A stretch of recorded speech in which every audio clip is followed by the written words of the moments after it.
सबसे पहले तो सर इन दिनों दशहरा चल रही है, अवसर पे कुछ बोलिए सर। नवरात्रा की ढेर सारी शुभकामनाएं अपने देशवासियों को, बिहार वासियों को और क्षेत्रवासियों को देना चाहूँगा, क्योंकि माँ की कृपा से ही हम सब लोग धरती पर सुरक्षित हैं।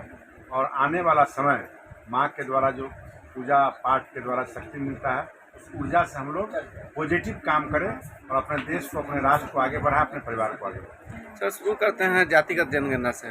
जो जातिगत जनगणना हुआ है, कहीं ना कहीं इस पर कटाक्ष और विपक्ष दोनों चल रहा है। कोई भी काम जब होता है तो पक्ष विपक्ष होता है। जी जी। और जातीय जनगणना जो हुआ है, क्योंकि एक सरकार ने अपना कराया, एक एजेंसी ने किया है, इसके लिए मैं बार बार ये कह रहा हूँ कि जब तक दूसरी एजेंसी भारत सरकार के द्वारा हो या बिहार सरकार के दूसरी एजेंसी के द्वारा हो, जब तक नहीं तब तक ऑथेंटिक कहना मुश्किल है। लेकिन सरकार ने जो जनगणना दिया है, मैं आग्रह करना चाहूँगा माननीय मुख्यमंत्री जी से कि आप अविलंब आप बूथ लेवल तक इसको जाति वाइज को क्लियर कर दीजिए। आप बूथ लेवल के बाद पंचायत में कर दीजिए, प्रखंड में कर दीजिए, विधानसभा वाइज कर दीजिए, लोकसभा वाइज कर दीजिए। आपने जो किया है एक भेद को रख करके, परसेंटेज बना करके आप जाति का जो कार्ड खेलना चाहते हैं, तो निश्चित तौर पर जाति का कार्ड आप खेलें। और आप बहुत ही ध्यान रखने वाले लोग हैं। मेरा कहना है कि बड़े भाई ने 15 बरस और छोटे भाई ने 18 बरस डायरेक्ट मुख्यमंत्री की गद्दी पर बैठने का काम किया है।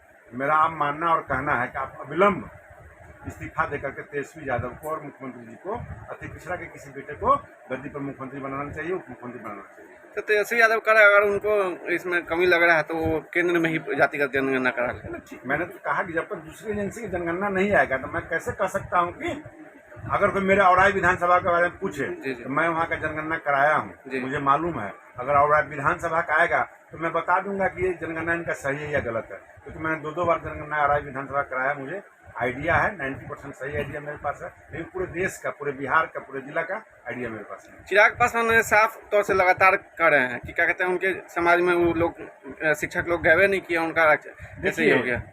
आप शिक्षा और बीपीएससी की बहाली की बात करेंगे जी जी, तो ये 100% फर्जीवाड़ा है जी।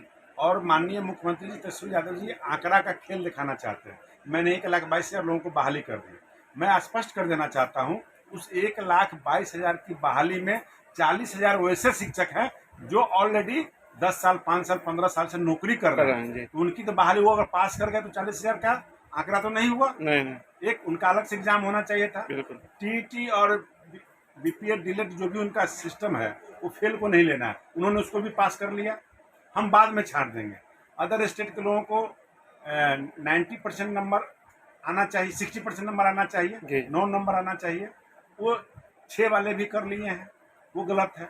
हमारा कहना है कि आंकड़ा का खेल क्यों दिखाना चाहते हैं आप जो 1,22,000 बहाली किए हैं, सच्चाई ये है जो फेल लड़का है वो भी पास हो गया है, जो टीटी में फेल है वो भी पास हो गया है। पहले आपको एक विद्यार्थी 3 जगह ऑप्शन भर दिया कि हम 1 to 5 में भी जाएंगे, 9 to 10th में भी जाएंगे, 8 to 10th में भी जाएंगे और +2 में भी जाएंगे।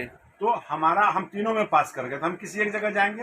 आपने 2 जगह तो इंगेज हो गया, आपने आंकड़ा का खेल दिखा दिया कि 1,22,000 का बहाली कर दिया। ये माननीय मुख्यमंत्री जी इस तरह से जनता के उन गरीबों को लुटवाना चाहते हैं। इनके अधिकारी जो सिंडिकेट चलाते हैं, सबके बहाली पर पैसा उगाही करेंगे और नौकरी ज्वाइनिंग जब हो जाएगा तब कहेंगे तुम्हारा स्क्रूटनी होके आ गया, 6 महीने तुमने नौकरी किया, और सब लोग पैसा लेकर के नौकरी देगा। और जो फेल है वो पैसा पहले देना चाहता है, जिसका नंबर कम है वो पैसे पहले घूस देना चाहता है। तो ऐसे लोगों को नौकरी करा के 6 महीने के बाद, 6 साल के बाद नोटिस जाएगा कि आपकी सत्यता नहीं सही पाई गई, सर्टिफिकेट सही नहीं है, आप फर्जीवाड़ा किए हैं, पैसा रिकवरी दीजिए। तो घूस भी खा गए, नौकरी भी खा गए और जिलेबी की तरह 1,22,000 का आंकड़ा पूरा करने में लगे हुए हैं। अगर ये सच्चाई है तो अविलंब इस बीपीएससी की जो अपने एग्जाम लिया उसको कैंसिल कीजिए और उन मास्टरों का जो बहाली का आंकड़ा दे रहे हैं उनको छांटिए, जो फेल वाले पास है उनको छांटिए।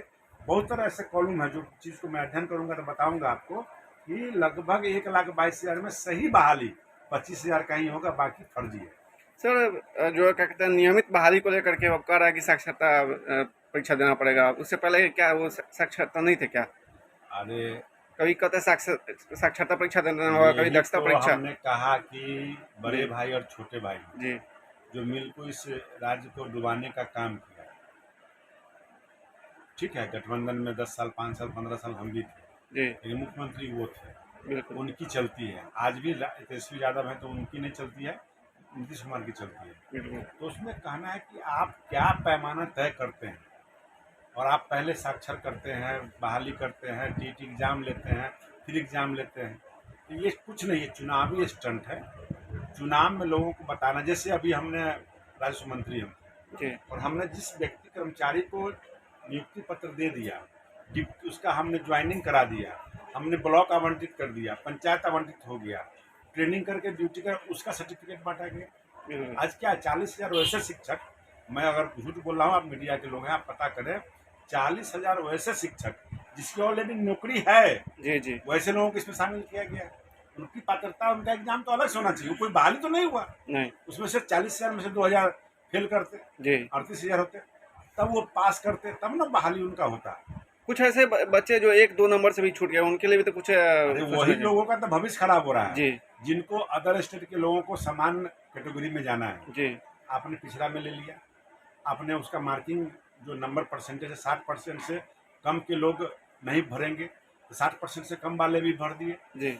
उसमें फेल वाले को नहीं लेना है, उसमें भी भर दिए। जिसके सर्टिफिकेट, आपके जो ऑनलाइन सिस्टम है, ऑनलाइन आप सब हड़बड़ी में, और कहावत देहाती कहावत है, हड़बड़ी के बिया कनपट्टी में। जी। तो निश्चित रूप से नीतीश कुमार जी हड़बड़ाए हुए हैं कि हम पीएम बन जाए, और तेजस्वी यादव सोच रहे हैं कि हम सीएम बन जाए, जल्दी हम नौकरी बहाल 4 लाख का घोषणा कर देंगे। इन लोगों को तनख्वाह भी नहीं मिलने जा रहा है, जी। लोग जलेबी की तरह। अब देख रहे हैं सर्टिफिकेट सत्यापन में क्या हो रहा है, जी। क्या परेशानी हो रही है। सुबह से बच्चे लाइन में लगे हुए हैं, इस दशहरा के पर्व में भी लोग छुट्टी, महिला पुरुष एक साथ लगा हुआ है। सुबह में भर दिन में 10 लोगों का सत्यापन एक काउंटर पर होता है। तो ये चीज़ कुछ नहीं है, सिर्फ चुनावी स्टंट है कि हम नौकरी दे रहे हैं, मुझे वोट दो। लेकिन जनता सब जानती है, आने वाला समय 24 और 25 एनडीए का। बार-बार सर पर्व में छुट्टी रद्द कर दी जाती है, फिर उसका छुट्टी को वापस लिया जाता है सर, इसमें क्या कहिए? देखिए, बिना पेंदी का लोटा नहीं होता है, वही हाल सरकार का है। बिना पेंदी का लोटा है सरकार, किधर ढुल जाएगा, किधर लुढ़क जाएगा, किधर बड़ाई करेगा, किधर बुराई करेगा, किधर जाएगा, किधर पलटी मारेगा, ये कहना बड़ा मुश्किल है। सर क्या कहते हैं, जो बिहार पुलिस की जो बहाली हुई के लिए जो परीक्षा हुआ था, रद्द कर दिया गया अरे सर। वैसा देखिए, पेपर लीक, जी। बीपीएससी का हो, पुलिस का हो, किसी भी चीज का हो, वो इनका क्या नहीं लीक किया आज तक। इनका हर चीज लीक कर जाता है। ये इनका सत्ता पर कंट्रोल नहीं है, कंट्रोल इनके अधिकारियों का, इनके बिचौलियों का है। ये सिर्फ अब मुखौटा बन के रह गए हैं। नीतीश कुमार जी से ये सरकार नहीं चलने वाली है। अब गद्दी इनको छोड़ना चाहिए, इस्तीफा देना चाहिए, और नए चुनाव में चलना चाहिए। सर अब तो पुलिस भी सतर्क ही नहीं है, पुलिस पे भी अब पुलिस ही सुरक्षित नहीं है जी, वही ना अपराधी गोली मार रहा है। लूट, हत्या, अपहरण, बलात्कार, बैंक रॉबरी, रोड रॉबरी, सारे चीज हो रहे हैं। घटना अप्रत्याशित बढ़ा है, जिसको आप आंकड़ा देख लीजिए। आंकड़ा मेरा नहीं है, उनके पोर्टल का आंकड़ा है। बिल्कुल। ये एनडीए की सरकार और बनाम महागठबंधन की सरकार में आंकड़ा उठा के देख लीजिए, कितना अपराध बढ़ा है, उनका पोर्टल ही बताए। सर मुजफ्फरपुर खास के क्राइम का ग्राफ ज्यादा है, इस पे क्या कहिए सर? मुजफ्फरपुर ही नहीं, पूरे बिहार में क्राइम ज्यादा है। सबसे ज्यादा मुजफ्फरपुर में होता है सर। जनसंख्या ज्यादा है तो यहाँ स्वाभाविक ज्यादा होगा। जी, इस पे कंट्रोल करने का कोई नहीं है क्या? इनके अपराधी मस्त हैं, सरकार सुस्त है, सीधी सी बात है। और इनके अधिकारियों को ये भय नहीं है कि कोई नेता हमारा बदली करा देगा। नीतीश कुमार जी बदली करेंगे तभी बदली होगा।